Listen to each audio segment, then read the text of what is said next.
The magnificence of the 2024 Aston Martin DB12 is unquestionable. Its low-thrown body will leave you speechless and extend your neck for a superior look. It has the presentation that its overheated looks guarantee. However, let its model name lead you to expect that Aston stuffed a V12 into it. The all-new terrific Traveller is controlled by a twin-turbocharged 4.0-liter V8, creating 671 horsepower and enough muscle to push the DB12 to a maximum velocity of 202 miles per hour, as indicated by Aston. It's a marvel within, mixing excellent materials with present-day innovation.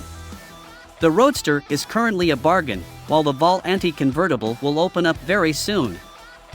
Long, low, and smooth, the new DB12 is a completely new model for Aston, what the organization depicts as a super traveler. Conveyances are supposed to start during the second or last quarter of this current year. As things stand now, there are no trim decisions to be made for the DB12, and in light of the fact that it conveys a major sticker price, the DB12 comes basically completely stacked with just some appearance things accessible as choices to assist you with tweaking the vehicle to your demanding guidelines. In obvious, terrific sightseer design, the DB12 is presentation pure blood. The twin-turbocharged 4.0-liter V8 in the stomach of the DB12 produces 671 horsepower.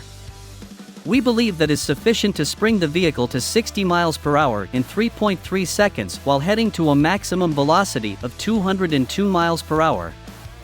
The power is sent through an 8-speed programmed transmission and an electronic back differential.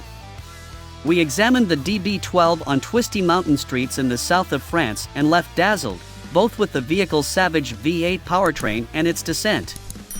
Indeed, even in the most forceful drive mode, Aston Martin has saved an agreeable ride without compromising a lot on the DB12's cornering reflexes. However, the choke reaction is all in all too forceful and in conflict with the vehicle's personality. Our games, in addition to seats upholstered with stitched Alcantara embeds, are stylishly dazzling and rich in equivalent measure while giving adequate chest area reinforcement in the most requesting conditions. Of course, the Lodge is expressly driver-driven, with the seats mounted profoundly into the suspension of the DB12 by more than I review of any past Aston, remembering my short yet sweet spell for the uncommon and unruly Vantage GT12. The nearly round, hand-sewed calfskin directing wheel is thicker than I could have expected, yet in the hands it's brilliantly material with a degree of craftsmanship matching the absolute best. Indeed, even the oars hope to have been planned considering ergonomics and moderation. The switchgear is on another level altogether, with what feels like impeccably weighted and knurled scroller barrels for volume and temperature control, while the beginning/stop button, additionally knurled, serves as the drive mode selector. It's all instinctive and improved with only a couple of key easy route buttons, including a dedicated manual mode and a short calfskin-bound shifter. The two screens are wonderfully coordinated in the scramble and address a decent takeoff from the all-too-normal drifting forms nowadays, even in the extravagance of space. We drove pre-creation vehicles and expect the frameworks will be additionally refined to resolve any leftover bugs that could in any case exist, yet generally it worked during our send-off program. There's an elevated feeling of room inside with above and beyond space for telephones, wallets, and keys thanks to a nice mid-control area canister and a somewhat less helpful stockpiling region under the control center scaffold, simply from a passageway. We could find one cup holder front and center. While Aston Martin could have made a case for the world's first super traveler in the DB12, it has two periodic seats in the back with wraps of a similar select scaffold of were stowed away as those front and center.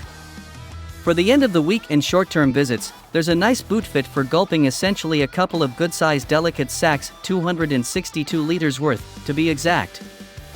The EPA has given the DB12 mileage evaluations of 14 mpg city and 22 mpg expressway. Those numbers aren't perfect, however, for a gaming vehicle with 671 horsepower, we anticipated that the DB12 should be a clunker.